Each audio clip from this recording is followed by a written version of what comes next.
all Trinidad General Workers Union, the General Secretary, Mr. Rajindra Mohan, and also the Head of Industrial Relations and First Vice President, Mr. John Jaglal. Good morning, gentlemen. Thank you for joining us this morning. And let me start with Mr. Mohan and this, as the General Secretary of the Union. What are the main challenges facing the workers at the moment? Well, we have three entities that are represented by the Ministry of Agriculture, Land and Fisheries. The Sugarcane Feed Center is one, La Gloria Estate, and Mora Valley Farm. The issues that affect them are somewhat interlinked in that at the Mora Valley Farm, we have the issue whereby workers were sent home, approximately 7. Now, how recent is this? This is most recent in terms of December. All right, the contracts were not renewed. And we have a situation whereby now these workers used to provide the labor in terms of forage and seeing about the heads of animals on that particular farm. We have a situation that is critical at this point in time whereby these animals now may die as a result of not having the appropriate forage.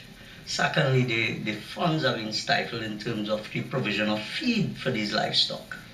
We have, again, this impacts directly on the livelihood in terms of what the farm does.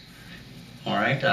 At SFC, we have a situation whereby subventions have not been provided on a timely basis, thereby employees, both at the daily pay level and the monthly paid level, have been affected in terms of salaries being late. Now, we being the recognized majority union, we would have received documentation from the management that was copied to the permanent secretary in relation to this issue, whereby they indicated that over a period of months, they have been agitated for the subventions to be released on a timely basis. Again, this now comes down to the ministry acting in terms of recognizing the union as a recognized body. We have not had such from the ministry. Had you sent correspondence to the ministry looking for confirmation of that recognition? Of course. We will have sent correspondence on 3 occasions. Unfortunately, the permanent secretary has not responded to us. We have not received any sort of response via phone call, nor any written response from her. Is there any other entity that is proposing to represent the workers? No. Mr. Jaglal, let's bring you into the conversation. Had there been an issue with the timeliness of subventions and or salaries and pay in the past couple of years? Or is it the first time this has happened? Well, this is the first time we have encountered this situation because of what is happening at this stage, because the company itself, under the Ministry of Agriculture, the Sugarcane Feed Center, was an entity under colony in 2003, being separated, and it's part of the Ministry of Agriculture. It depends on what comes from the ministry via the permanent secretary. But we believe that more concern should be placed, because Sugarcane Feed Center is the entity that raises animals, growing animals, and other livestock for the country as a whole, and it needs expansion and needs to grow so that it could be self-sufficient. There's a situation in the country, because we all know we're going through a recession, and this is not the only sector that's been affected by cash flow issues.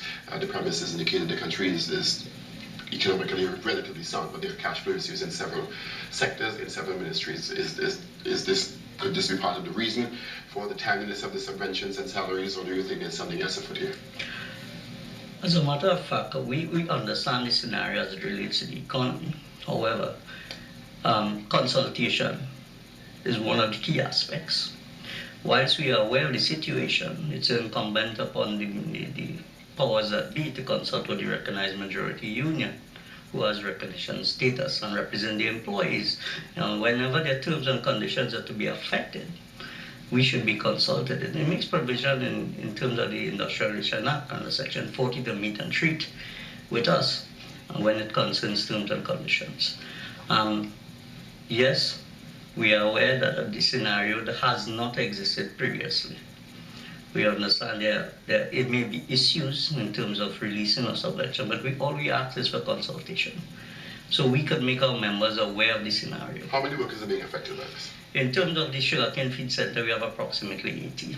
80 workers. Yes, and both daily paid and monthly paid. And in terms of the other issues of health and safety, we understand that this has been an ongoing issue that has not been dealt with in the last 5, 6, 7, 8 years. And Right. that is also a great concern. Of course. We have an issue whereby at the Morro Valley farm, where the security systems are non-existent. As recently as March 21st, a gentleman walked onto the farm brandishing a cutlass and attempted to rob and assault the manager of the farm. Fortunately, workers were around and assisted him. Again, now we have a situation whereby there's testing, supposed to be testing for brucellosis. This is supposed to be done on a yearly basis. We are informed that in the past 4 years it has not been done. Now, brucellosis is very contagious. It causes body aches. What is brucellosis? All right, it's a disease that the animal carries in terms of where they eat and whatever This they is ingest. livestock. Livestock, yes. And through secretions, it is contagious in terms of the human getting it into their system. So it can be transferred to humans. Transferred to humans, yes. Now, testing of the animals has to be done on a regular basis. Similarly, the persons who are in direct contact with the livestock now has to be tested also. And that hasn't been done for the past 4 years. And I want to make the point that on November 23rd, we would have met with the Honorable Minister of Agriculture. We would have raised the issues as it relates to the health and safety aspect. The workers at the Morro Valley farm have been working on 2006 salaries. We would have raised the issue as it relates to the workers on the farm, because at that point in time we were aware that contracts of employees were not being renewed, and we knew it would have a deleterious effect on the operations of the farm. So therefore we raised that issue, and the permanent secretary was mandated by the Honorable Minister to within 2 weeks have some sort of resolve and also write to us and indicate. Thus far, we have not heard anything from the permanent secretary. As recently as January, we would have written to her seeking clarification in relation to the issues that were raised. Unfortunately, thus far, no response has been received by us. Mr. Jaglal, given the fact that the minister has obviously met with you, and she's reasonably in good faith and sought to have the issues resolved, what do you think is happening here? Is it a permanent secretary can't act on his or her own recovery, since they have to take instructions from the line minister? Why do you think this is not being resolved, and have you tried to have further contact with the minister, citing the non-resolution of these issues? The letter dated October 24th, 2015 outlines all the issues to the permanent secretary, which is the accounting officer for the employee. In relation to discussion on these issues, we believe that the permanent secretary would have activated some sort of action in relation to the issues that we have raised. Since then, we had no communication. We were not told what is going to be done. And in light of that, we wrote her in respect to laying off and moving of equipment and machinery from La Gloria estate also. And even that issue, we have no communication on why they move it, what's the reason they move it, because that is the area which they use for enhancement of the site, to fence the site when animals break down and so on, and all these things. We have no communication. Had there been any indication of these changes in your discussions directly with the minister? No. As a matter of fact, have you raised concerns about these things? Of course we did. Of course we did on the 23rd of November. We did. Mr. Jaglal had alluded to the letter of October 28, 2015. We want to make it clear that we were informed that the site, all the equipment within the building also was removed We have a list that we submitted to the ministry of equipment and machinery removed. The site is now a shell of itself. We have 15 employees that were sent home. We have only 5 employees. We have a manager, 2 supervisors, and 2 watchmen. So the operations have basically been shut down? Basically, but the ministry itself, in our meeting with the Honorable Minister, he had not indicated that it has been shut down. Of course, again, he mandated his permanent secretary to look into the issue and revert to us. Did you get that intention in writing in any way, or was it just no? This is why we would have written to the permanent secretary seeking some sort of response in writing from her in relation to those issues that you would have raised. Unfortunately, once again, I agree that she has not raised. Mr. Jaglal, it seems that these issues are not exclusive to this administration. You've had many issues over the years in terms of dealing with the workers at the past Carolina East and the private limited workers, and also workers in the Lagora Estate and Mora Valley and the Sugarcane Feed Center. Why do you think is it a value issue here in terms of what the centers contribute, or is it something else in terms of strategic plan for these entities in the context of agriculture and food production? There is a core nationally that agriculture is an important factor in this country. And if government is serious of expanding and investing into the agricultural sector because of forex, you have no foreign exchange and you can't import these commodities, you have to produce it yourself. And therefore this is an opportunity for the government to take stock and get serious. But the last 3-4 administrations have not taken stock. They've allowed the entire sector to go into a state to me of non-production or very little production. And these issues with these entities, all 3, seem to be having the same challenges administration after administration. Why do you think that is? Is it a general dissonance toward agriculture and food production generally? Or is it that they don't think, many administrations don't think that these entities in their present form are really productive and can contribute in a meaningful way to a different kind of agricultural sector? I believe that the government has to be, whether this one or the last one or the one before, the fact is that the government itself, the policy on agriculture is an important factor, and all the players in the country who see the farmers, they have to pull the human factor together and get serious and invest into agriculture, because the infrastructure is there.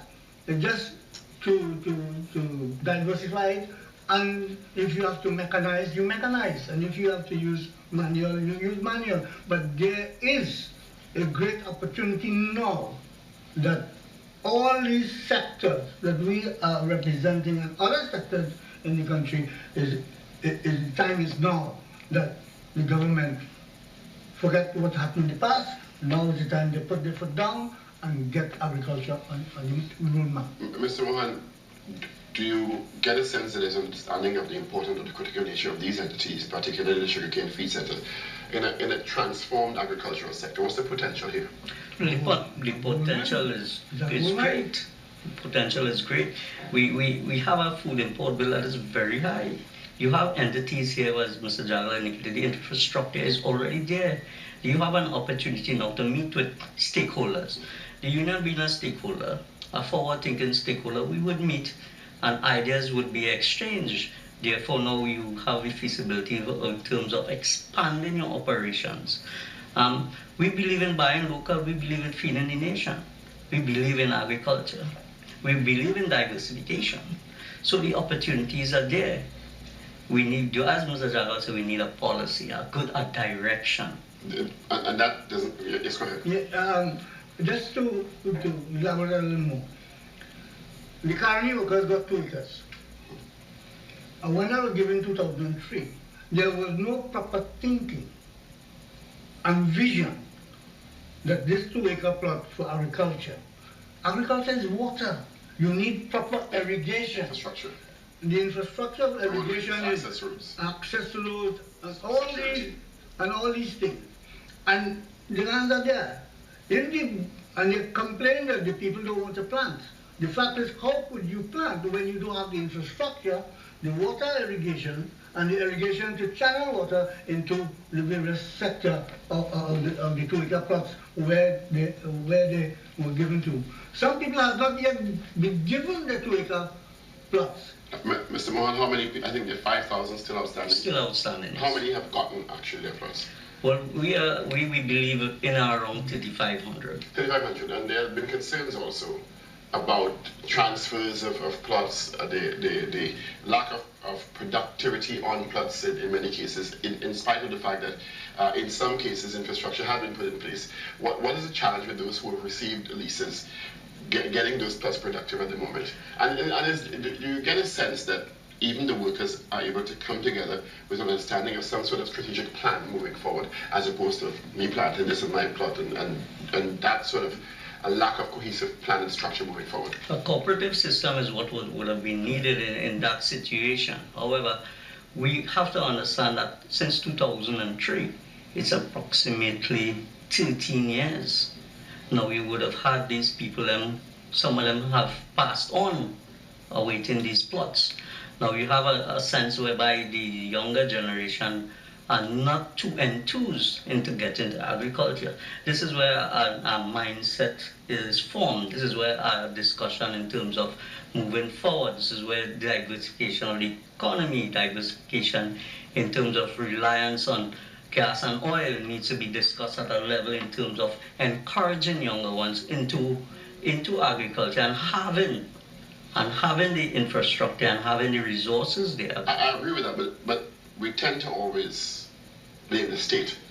Don't the workers also have some sort of responsibility to coalesce themselves and get a sense of what they want collectively, so that they can also offer some sort of productive suggestions moving forward, as opposed to waiting for the state constantly to drive the process, especially since they're the ones with the expertise, they're the ones with the decades of experience, and they're the ones who know more about the sector than any administration that may come or go into power.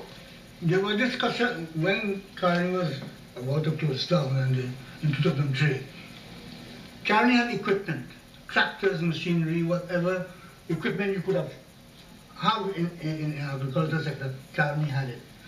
They had pen yards where they could have set up the groups, and they named them as a section, Wylye section, Waterloo section, Edinburgh section. These sections had their own equipment and machinery. And if there were a proper planning before the visa came about, this mechanism should have been put in place, so you would have a cooperative in each of these sections where you could have the manpower and the human resource and the equipment to go into agriculture. They would have do all the irrigation they want.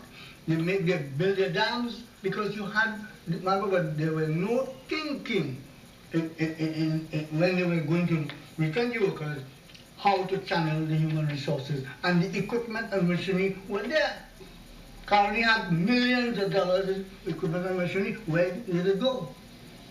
And those pen yards went down and mashed up and so on. So, Mr. Mohan, you're having a press conference tomorrow in terms of also including Mr. Nivan Maharaj, President General of the Union, addressing the issues. What do you hope will come out of this?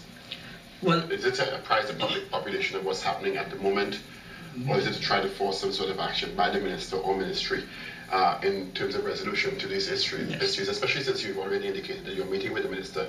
He mandated the permanent secretary to resolve the issues, which has not happened. Right. On twofold, you are quite correct. Indeed, both issues in terms of what we're seeking to, again, the union is a responsibility. We exhaust all avenues in terms of diplomacy, first and foremost, before actually deciding on what action can be taken. We're seeking to have the issues resolved, yes, one.